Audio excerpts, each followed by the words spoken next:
मग तुम्ही तुमच्या स्वर्गाचा त्याग करून कैलास पर्वतावर का निवास करत नाही?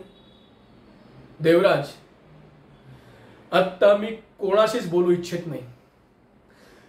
कृपया तुम्ही तुमच्या उपस्थितीने माझी शांती भंग करू नका.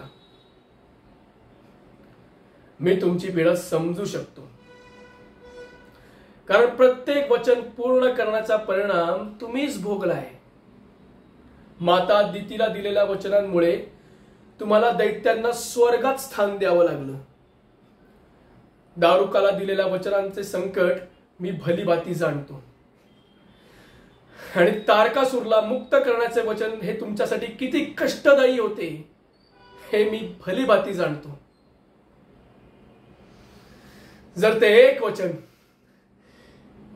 वचन जर तुम्ही दिलं नसतं तर तारकासूरच्या वधाचा परिणाम झालाच नसता. काय आम्ही सत्य बोलतोय ना?